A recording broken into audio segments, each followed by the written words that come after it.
กระดานหรือว่าหน้าจออัศริยะแมคคัพตัวนี้เนาะตอบโจทย์ทุกๆวิชา subject ที่อยู่ในโรงเรียนเลยเพราะว่าเพิ่นมีฟังก์ชันในการใช้ไม้บรรทัดสอสีหรือว่าแม้กระทั่งออนไลน์คลาสเป็นทั้ง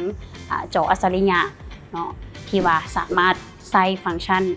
ทุกๆอย่างในเครื่องเดียวได้เลยเนาะสวัสดีข้าพเจ้านางน้ำฝนหลวงไซเป็นครูสอนอยู่ที่ศูนย์โฟนิก้า Education ศูนย์โฟนิก้า Education ของพวกเขาเป็นศูนย์สอนภาษาอังกฤษและพวกเขาติวเข้มให้กับนักเรียนที่ต้องการที่จะไปเสกวัดระดับภาษาอังกฤษที่เขาเอิ้นว่า IELTS test เขามีนักเรียนที่เขาสอนมาแล้วประมาณ 3-400 กว่าคนศูนย์ของเขาแมนก่อตั้งมาตั้งแต่ปี 2019หมายถึงว่าที่มาตั้งสถานที่นี้มาตั้งแต่ปีนั้นแต่ก่อนหน้านี้พวกเขาได้มีการเทรนนิ่งและก็สอนนักเรียนมาหลายต่อหลายคนแล้วและมีนักเรียนที่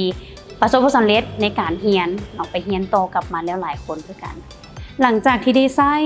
กระดานอัศริยะแมคคัพเนาะกะสมชื่อว่าอัศริยะเพราะว่าปกติที่เขาเคยสอนนักเรียนเขาจะต้องได้ใช้มาร์กเกอร์เนาะซึ่งว่ามันก็จะมีความบางเทื่อกะลืบยากเนาะมือเปื้อนแล้วก็บ่ค่อยว่องไวเท่ากับการใช้จออัศริยะตัวนี้ตั้งแต่ใช้จอตัวนี้ผ่านมากะสามารถเปิดไฟล์ได้ในหลายไฟล์เลยโดยที่บ่จำเป็นจะต้องเมื่อยแขนเนาะเขียนหลายแล้วก็ประหยัดเวลาส่วน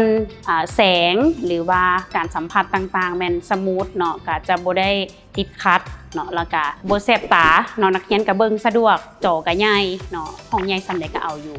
สำหรับฟังก์ชันที่ส่วนตัวเฮามักใช้แล้วก็รู้สึกว่ามันดีเนาะแม่นฟังก์ชันในการเขียนที่สามารถเปลี่ยนสีเนาะภายในมาร์กเกอร์อันเดียวได้เลยเนาะซึ่งว่ากระดานอัศริยะแมคคัพตัวนี้มันตอบโจทย์ในเรื่องนี้เขาบ่จำเป็นต้องเปลี่ยนมีมาร์กเกอร์หลายๆสีหรือว่าต้องไปซื้อมาร์กเกอร์ใหม่มาเนาะตลอดเนาะนี่ก็ปราศจากเรื่องมลพิษหรือเคมีเนาะของการใช้มาร์กเกอร์ไปนำนอกจากนี้จออัศริยะแมคคัพเนาะยังมีความว่าสะดวกในการใช้ประชุมโดยเฉพาะเฮามีนักเรียนที่เป็นนักเรียนออนไลน์ที่เฮาจะต้องได้เข้าซูมนักเรียนสามารถเรียนอยู่บ้านเนาะแต่ว่ารู้สึกคือกลับมานั่งเรียนอยู่ห้องกับหมู่คนอื่นๆได้เลยเพราะว่าเขาจะมีจอที่เป็นกล้องเนาะอยู่ถึงมุมของกระดานอัศริยะตัวนี้เนาะซึ่งว่าเห็นมุมกว้างทั้งหมดของห้องเลยเห็นว่านั่งเรียนกับหมู่อยู่ทั้งหมดจักคนเนาะและในขณะที่เฮาใช้กระดานเฮาสามารถแชร์หน้าจอและก็เขียนไปพร้อมเลยโดยที่นักเรียนอยู่ทางบ้านก็จะเห็นไปในเรียลไทม์ไปพร้อมๆกันกับนักเรียนที่อยู่ในห้องอาจารย์เองเนาะที่ใช้จออัศริยะแมคคัพมาเนาะรู้สึกว่ามันตอบโจทย์กับการศึกษาในยุคปัจจุบันโดยเฉพาะในมุมของเทคโนโลยีหรือว่า advanced technology ที่